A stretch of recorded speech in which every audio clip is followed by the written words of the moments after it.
So my name is Jonathan Mary, CEO of Superfly, a big data travel company. Over the last few years, Tel Aviv has become a necessary stopping point for entrepreneurs, clubbers, sports enthusiasts, artists. Even the LGBT community has put Tel Aviv on its map. I had the advantage over the last few days to spend some time with the distinguished panelists who have had the opportunity to not only observe this trend, but also support in scaling it further. I'd like to invite them all on stage right now, one after the other. Amir Halevi, Director General, Ministry of Tourism. Gidi Shmerling, Spokesman of the Tel Aviv Municipality. Gwendol Castellan, Tourism Energy Specialist in Vancouver. And Jen Sander, Head of Global Initiatives, the Burning Man Project. And finally, Lee, Deputy Secretary General, World Tourism Cities Federation. Please come up on stage.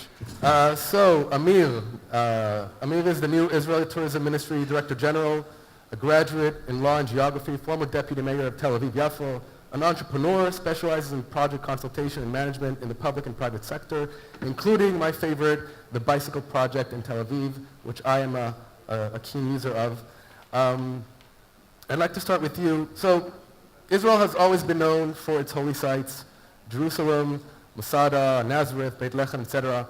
And now people are coming to participate in Ironman, experience the Tel Aviv nightlife, maybe do an internship at a startup. Can you talk about the changing motivation for people coming to Israel and how the Ministry of Tourism is adopting to this new trend? Okay, good afternoon. I think that 25 years ago, I used to work as a mover in New York. A mover, yeah, and we had a track with, I think that 40 feet, and suddenly we stuck for a couple of hours, we didn't know what's happened, and then we understood Sunday, this is the New York Marathon. So, and then Israel, we were the Holy Land, and we are still the Holy Land, and very attractive country and city. But in the Ministry of Tourism, we understood that if we want much more attractive, we have to build the product with some other niches, and that's why we're working, first of all, with the sports, with the festival, with the rock concert, with bird watching, with wines, with the food, and all over. And we understood that, first of all, with the issue of how to brand Israel, sport is the best thing. I think that it's the new religious is the sport. We can see it everywhere. And that's why we have the long-term relationship with the Eurosport. This year we had a huge campaign since the Tour de France about once in a lifetime come to Israel and come for marathon in Israel. So we have the Desert Marathon in Eilat, Tel Aviv Marathon, Jerusalem Marathon, and we had a very nice campaign there. And even with the situation after the summer that we had, the number of international participants in Jerusalem Marathon, for example, is going to be hopefully the same like the year before, that it was record number. So I think that the most important thing that the people that like sport, they are coming to run in Jerusalem, in Tel Aviv, desert, that it is also a unique product that we have in Israel. They are coming even when in the CNN they think that something is not so safe here. But if they want to run, they are coming. Sure. So Gidi, I'd like to introduce you. Gidi Shmerling, Director, Media and Communications Spokesman for the Municipality of Tel Aviv Yafo since 2011, the capacity responsible for formulating and implementing the strategy of marketing and media, new media management, media relations, advertising, and public relations of the urban activity. Have you seen also this increased trend where people are now not coming to Israel, but maybe coming to Tel Aviv?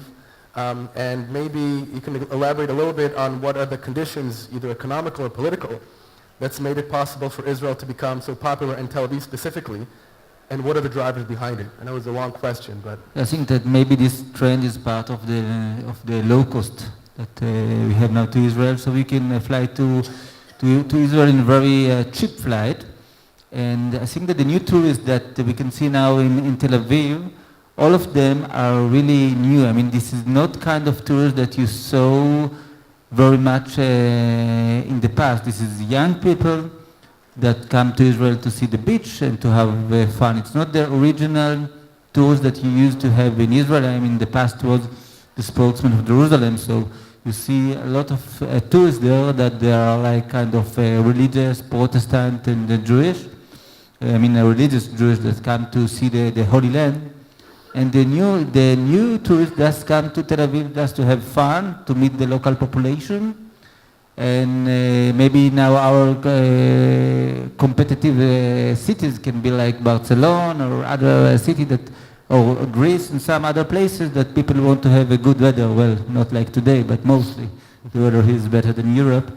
And just to see the local young population go out, eat well, and have some fun. Cool. So, Lee, I think this goes straight into your world. Lee used to serve as the chief of the economy division of the liaison office of the Central People's Government in the Macau Special Administration Region, chief of the International Liaison Division for the Foreign Affairs, and a whole list of director of secretariat of the World Tourism Cities Federations. Why do cities need a federation? Why the city need a federation? Good question. Basically, WTCF, World Tourism City Federation, was founded in 2012, and initially by the Beijing and others, sister city, including the Tel Aviv and Berlin and other city. And I got the figure last year. The international traveler already surpassed 1 billion, and Chinese overseas market, Chinese outbound already contributes to 1/10. And China already become the number one outbound market, and also the third in inbound market. WTCF with the core idea of the tourism make the city life better. So we promote cooperation among the city through the platform of WTCF. WTCF is the building up platform for academic platform and cooperation and training and data. Even data, you are involved in the big data, huh? Yep, big data. Yeah, the data, we have close relation with the EMC and is European Marketing Cities Association. So WTCF's focus on the city, our member account for 2/3. City member account to 2/3. And because there are three international famous organizations. One is the UNWTO, which is the subsidiary of the UN United Nations. The second is the PARTA. It focuses on the Asian Pacific region. It's the PARTA, Pacific region, PARTA, Pacific Asian Tourism Association. And the WTTC is based in London. It's the World Travel and Tourism Council. It's the forum of all leaders. And WTCF, the different from those three organizations, we focus on city because we want to join the promotion, join the cooperation to promote the tourism industry. Cool. So I'd like to introduce Jen, Head of Global Initiatives at the Burning Man Project. Jen is an innovation, communication, and engagement strategist.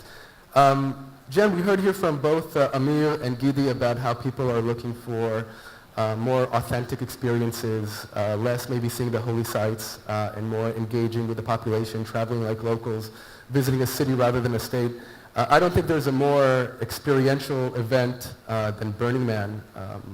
I went twice before, 9 years ago and 2 years ago. Can you tell us a little bit about what is Burning Man, what is the Burning Man Project, and what are the people looking for? Yeah, absolutely. I'm just going to move closer to you because I've been told that the audience can't see me. The audience can't see you. There you go. There you go. Now they can see you. So I would like to start by thanking you all for having me here today. Can I get a show of hands to see who has heard of Burning Man before? Wow. That's a lot of people. Okay. How many people actually attended Burning Man? How many want to attend? All right. Awesome. Okay, so Burning Man is a community of creators who come together over a 10-day period to build an art city. and then clean it up, leaving no trace behind. And this happens annually in the Black Rock Desert of Nevada and has occurred with absolutely no marketing or PR. It's as a result of that we now have this global community of offshoots that has also occurred completely organically. So people refer to Burning Man as a transformative experience. You bring people together from all over the world, and you create a certain type of engagement or connection between people. This conference, to some extent, is also like that. A lot of people came from different parts of Israel, internationally, together. They're sitting kind of spread thin across the room. Is there anything that we could do with the people here to try to build that connection in a Burning Man fashion? I know I'm putting you on the spot there, but just curious if there's something we could do. Well, I suppose, Burning Man is not a festival, actually. It's nothing's bought or sold there, but it's similar to a lot of large events and festivals. And sort of research shows that people are seeking more human connection. So maybe if we could all stand up. You guys want to humor me here? Okay, come on, let's give it a try. Everyone stand up. We're going to try doing this on the panel as well. Everybody could stand up and turn to your neighbor. Wait, hold on. Everyone stand up. Everyone, the lady with texting. Yeah, you, with glasses. Yep. Thank you. Okay. Hold on. Well, there we go. Great. Okay. Okay. And we could turn to our neighbors and look them in the eye and tell them your name. And if you so feel like it, maybe shake their hand or give them a hug. So let's do this. Everyone, Hi. look each other in the eyes. Say your name, and you can either shake a hand. Is there anybody that didn't get his hand shaken or receive a hug in the room? Everyone. You need a hug? You got one? Okay, perfect. Perfect. Thank you. Thank you. Okay, we can all sit down So you now. all sit down now. So I'm sure there's a ton to talk about with the people that you just met. Well, so I mean, to my point, Burning Man is really a blank canvas where you must be radically self-reliant, but you also get to experience the creativity of other people, and it's for that reason that it can be seen as transformative. Also, it's a participatory place, so often engaging and getting to know other people and working on things in a playful way, but also putting a lot of hard work into the experience can be very rewarding, and that's why people are starting to take the ethos home with them and referring to it as a transformative experience. So a little bit extra about Burning Man, because I think this is really key to understanding what travelers, even those that are not going to Burning Man, what are they looking for in the experience? And there's this thing called the 10 Ps. I'm going to quickly go over them, and you can pause me or highlight what you think is important. Radical inclusion, gifting, decommodification, radical self-reliance, radical self-expression, communal effort, civic responsibility, leaving no trace, participation, and immediacy. Can you maybe cherry pick one or two of these and tell us what does it mean? What does gifting mean? What does radical self-expression mean? What does decommodification mean? Well, to start with, it's really important to note that these principles were never meant to be prescriptive. Instead, they're descriptive. So when our founder, Larry Harvey, was asked to put together a list of the most important things that happen at Burning Man, he came up with these as kind of a framework and a loose guideline to help our regional community expand. As I mentioned before, Burning Man leaves people wanting to take a little piece of that experience into their daily lives. And as a result of that, we now have organic offshoots all around the world. Let me jump into that. One of the Okay. things is decommodification. You have a lot of people here in the crowd that are selling air, hotel, car, packages, everything. They want the tourists to come to Israel and spend a boatload of money. How are these travelers acting differently? Are they spending less money in the countries that they visit? Are they trying to engage with the people differently? Are they using different modes like Airbnb versus hotels because they're looking for that experience? Can you talk a little bit just about that specific? Well, it's hard for me to comment on the travel styles of the participants of Burning Man, but I can tell you that there are no tourists at Burning Man. I said before, nothing is bought or sold, so everybody is a participant. So one of the 10 principles is participation. This means that you are going to engage with other people, you are going to potentially pick up a shovel and help them, and you're responsible for bringing everything that you need with you to participate. The local areas that the events operate in are experiencing really helpful people coming through their towns, and is creating a ripple effect thereafter. I've heard recently that some of the participants of Midburn now are starting to live together in similar neighborhoods in Tel Aviv, and doing things like random acts of kindness. So people who come to Tel Aviv may experience some of this as they see some of the burner community there, and we look forward to seeing how our culture manifests more into mainstream cities. Did you want me to answer some more about the principles? I think I'm going to get back into a few of these because I'd like to talk about it in relation to the sharing economy. But before that, I'd like to bring Gwendol into the conversation. Gwendol grew up in Vancouver and has a wide-ranging career path. Oops, sorry, that's me. Wide-ranging career path, and he has helped develop a global perspective on the value of local community based on sustainability initiatives.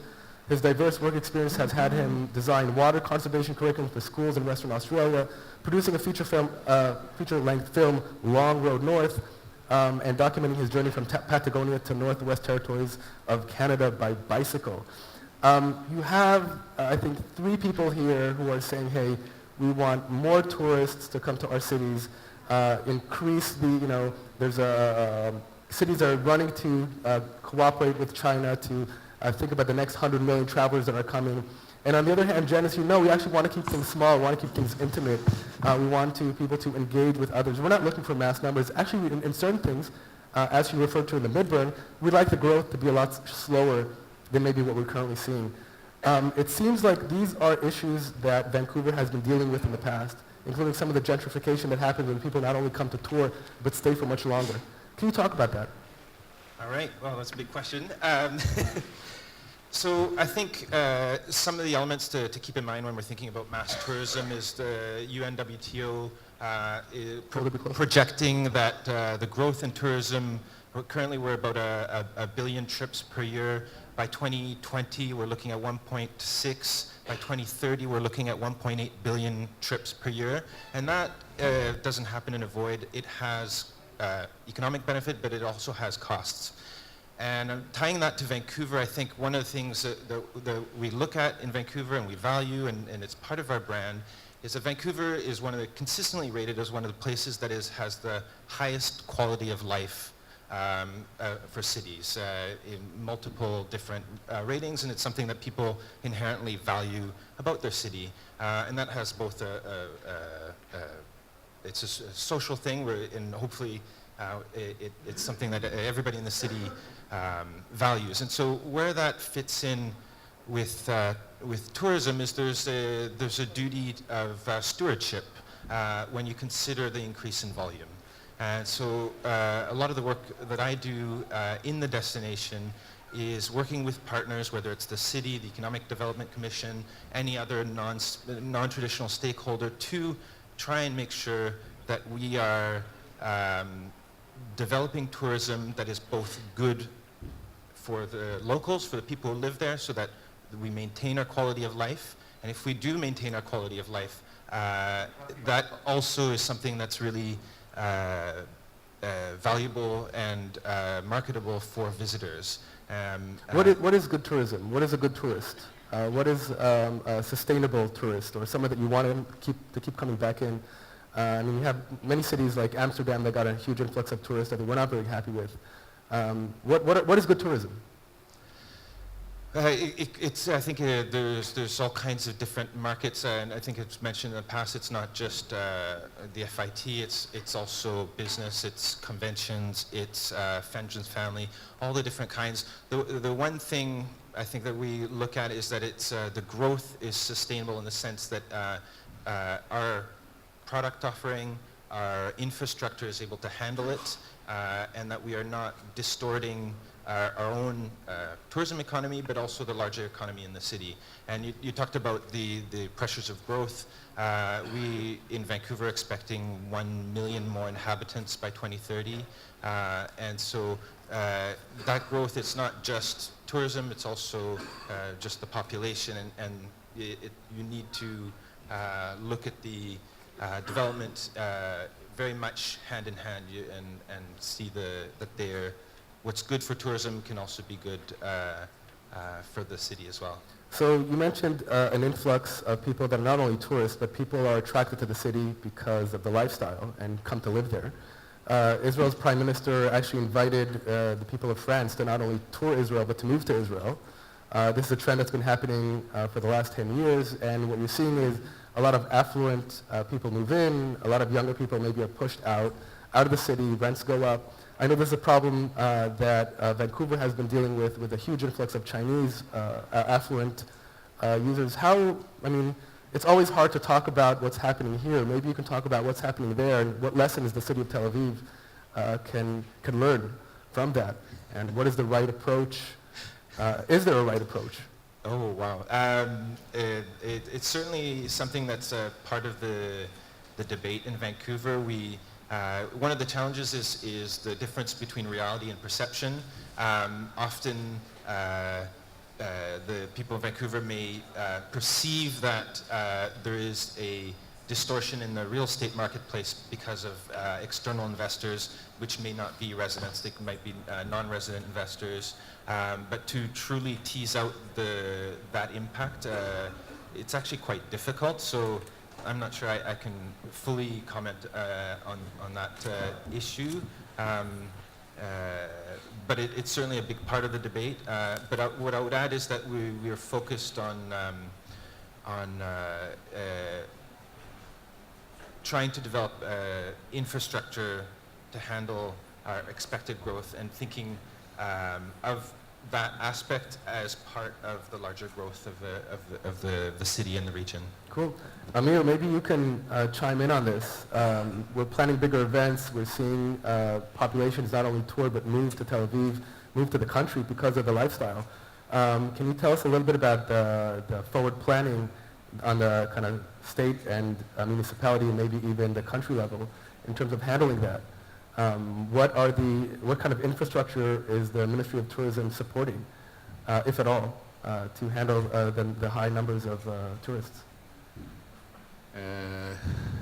You're the government official here too, so you can talk about maybe some of the other offices as well. Yeah, there are many offices, as you know, and our ministry, we are trying to lead the process, but our limit is first of all for marketing. That's why, for example, for the Opera Festival, that last year we had 4,000 tourists that came from all over.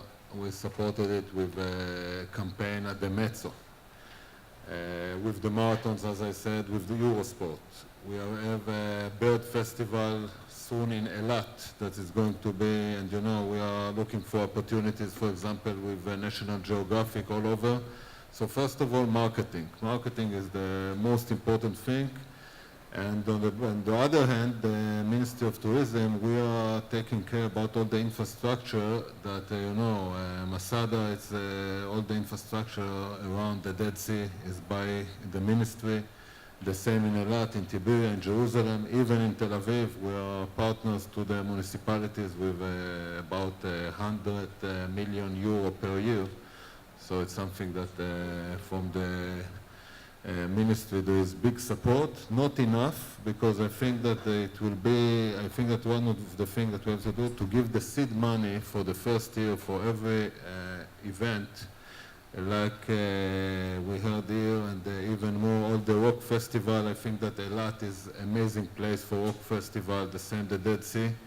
And I think that we'll have to find support not from our ministry, maybe from the cultural or the sport, for the infrastructure for the first years, because in Israel to go with event, there are a lot of expenses, security and all the bureaucracy around, so you have to be crazy to go on, but thanks God we have the people that are doing it and we try to support it.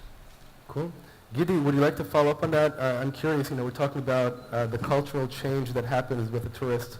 A lot of people are looking for those types of engagement. Does the city have an opinion on how to plan for these mass events in terms of budgets, in terms of the impact on culture?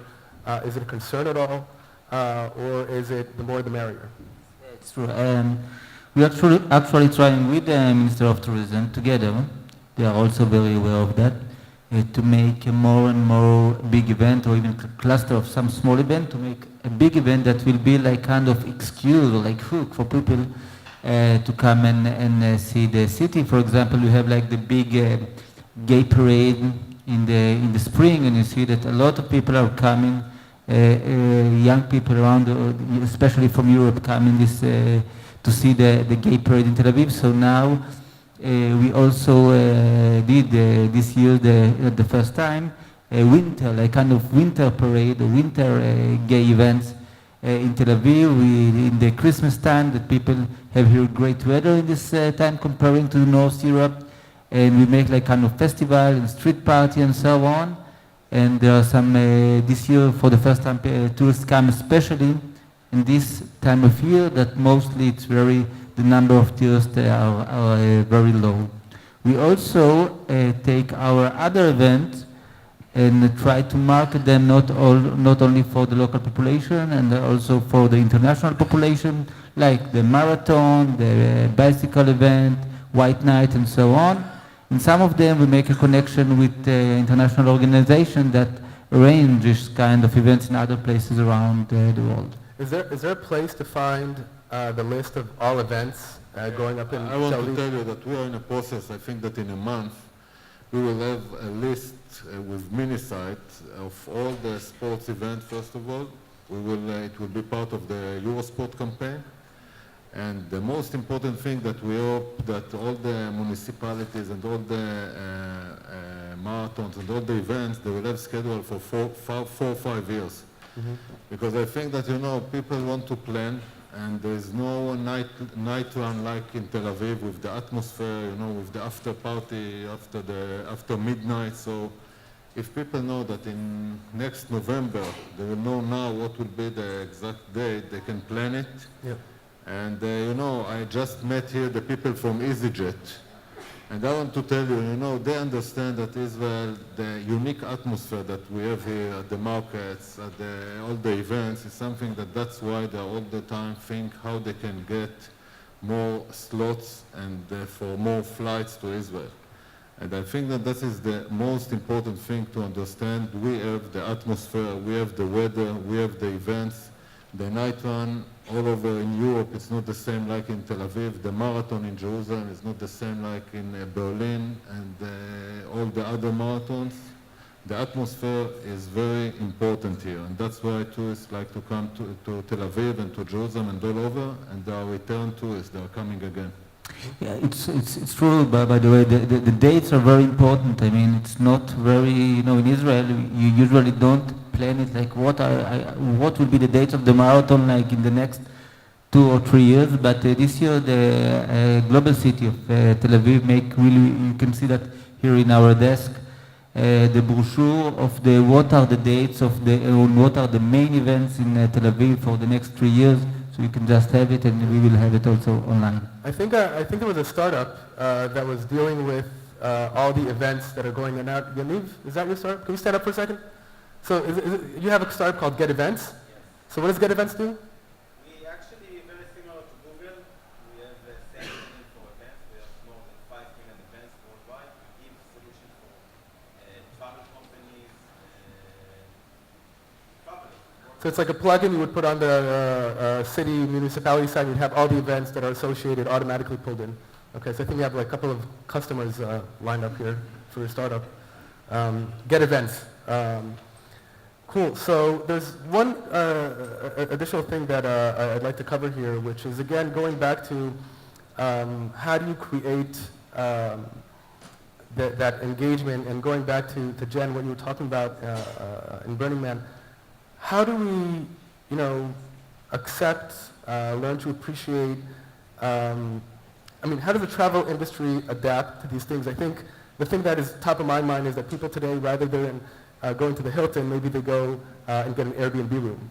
And one of the reasons they want the Airbnb room is because they want to feel like they're in someone's home. And maybe the owner will show them around and pick them up from the airport and leave a few things for them. It's an interesting fact that last quarter there were more rooms sold on Airbnb than on Hilton worldwide. So definitely there's a trend here. Can you talk a little bit more about that? And specifically, considering the fact that there's a bunch of hoteliers here or people that are in the hospitality industry, they want those customers. How would you market to these customers? They're essentially looking for something that has not been commodified. Well, I'm going to have to take off my Burning Man hat for a minute. Based on what I'm seeing, I think that people are looking for authentic experiences, and that explains why they want to, stay in Airbnb and explore La Ramblas, and get off La Ramblas actually, but go see the architecture in Barcelona rather than just, going to the main touristy areas. It's a sense of understanding and appreciating the historic kind of and natural environment of an area. In terms of tourism industry going more that way, I think that we're seeing more kind of localized arts and cultural initiatives in cities where local residents can partake into creating more opportunity for startup ecosystems and cultural initiatives, and in that way, more authentic experiences can occur when people come and visit. Burning Man doesn't really fall into the category of marketing tourism in any way, but it certainly is an authentic experience whereby the participants are primarily locals or coming from various other places, but there to participate in that experience. And I think that that produces, a very strong culture as a result.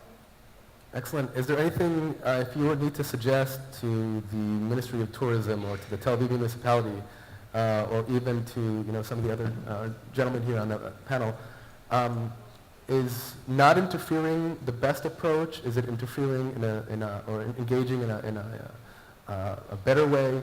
They're sitting there on massive budgets. How do you foster this type of environment?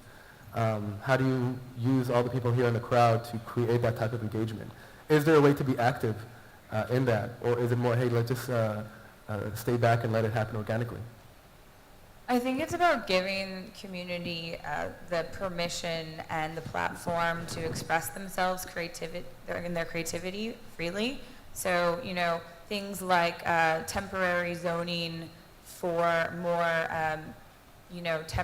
different types of events, pop-up events, maker mentality is another really big kind of movement at the moment where people come together to share learning and ideas, and it encourages more kind of organic industry and startups within community. I think creating a platform is probably the best advice I could give, because that allows for authentic contribution without really taking resources from the city beyond giving them the space to do that. Wendell? Yeah, I'd just like to add a little bit to that in the sense that in Vancouver, one of the pieces we have with event strategy is we went through a master planning process and start identifying areas where we have gaps in the year where there's not as many events, to try and make sure that we have a consistent demand through the year. And another piece was looking at the community, identifying niche events or events that are just starting, and seeing whether there's any items where they can be supported to scale up if that's something that they're able to do, and if there's an event that's been started by a community and could be supported, whether it's on the regulation side from the city, or if it's on the marketing side from tourism, or other amenities, that can be another way to increase the ability for events to blossom and grow and then become attractive for everyone. Yeah, maybe a question for Lee. And I mean, is there a competition between the cities? I mean, is Berlin and Tel Aviv, is Vancouver and Tel Aviv, is Beijing and Tel Aviv? Or is it co-opetition? Is it competition for the talent, competition for the jobs, competition for the events? Is there a kind of a bit of a tension there, or is it very collaborative? What's the dynamics? We see the relation between the tourism city as the partnership or the cooperative relationship. From a WTCF point of view, we encourage cooperation among the city members. For example, the city of the Athens of Greece signed a memorandum with the Dalian city of the China. More important contents of this memorandum is Athens city encouraged their citizens to travel to Dalian and vice versa. Dalian city municipality encourages their citizens to Athens of Greece. And another part is WTCF is a promotion platform. We designed some of the products and recommended to some travel operator, for example. So Tel Aviv is a member of the WTCF.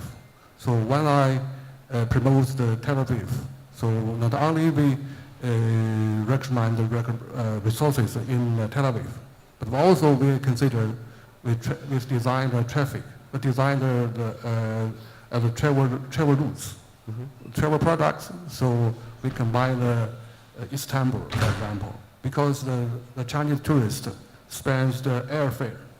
So the cover airfare is not only just 5 days here. We prefer even longer, maybe the 7 days, including 3 days in Istanbul, because they have to stop over there. So from this point of view, we jointly designed the products and recommended the city together. So we see this relation among the tourism city as the cooperation relationship. Excellent. Jen, you wanted to say something? Yeah, I just have something to add to your question. So Burning Man has now actually transitioned into a nonprofit, primarily as a result of the organic growth that we've seen and wanting to provide resources and nurture our organic offshoots. We have over 60 events around the world now that are complete pop-up, week-long burns. And we are seeking to kind of support arts and cultural initiatives in cities as a result. So looking at each of these events as a catalyst for creative culture in the world, the next steps for us are affiliating with nonprofits and other like-minded arts groups and civic groups to create more of these authentic experiences in cities. Cool. Gwendol? Yeah, I just wanted to add to the question of competition between cities. I think for cities, when we look at the growth of volume in tourism, it's not a question of, we're not going to take away visitors from another city. I think we have to be doing tourism well, tourism for good, and that if Tel Aviv does really well with culinary tourism, Vancouver can learn from that, can cooperate from that. I think we will become, as cities lead, we are all going to float up, and the more we can be better tourism destinations, better at managing the volume, better at doing it in a sustainable way, the world will benefit there, rather than in a sense of competing in a race to the bottom, so to speak. Burning Man's not a real city, but we're happy for cities to learn from us as well. Gidi? Yeah, I think that mostly, of course, that there is a competition, but mostly there are a lot of cooperation. I mean, we learn a lot from other cities, as you see here. I can learn from Vancouver, and from Berlin, or from China, from every country that we visit, and then go there to see what's new, and they help us also, and also on the other side. And we also, for example, with Berlin now, we want to make like a Austausch, like exchange of public publication around the city, that when there are going to be big event in Berlin, we will publish that in Tel Aviv, that our people will know that there is going to be nice event in Berlin, and on the other side. Yeah. So it can be fruitful from both sides. And one more point, inside Israel, I think that the cooperation is good, but it should be even better, because for us, it's very important if somebody has come to visit Tel Aviv, that it will be one day like in the Dead Sea or in Jerusalem and see other places, and that will encourage him to come again to Israel to see more places. Lee, what? I want to follow his topics of Berlin exhibition.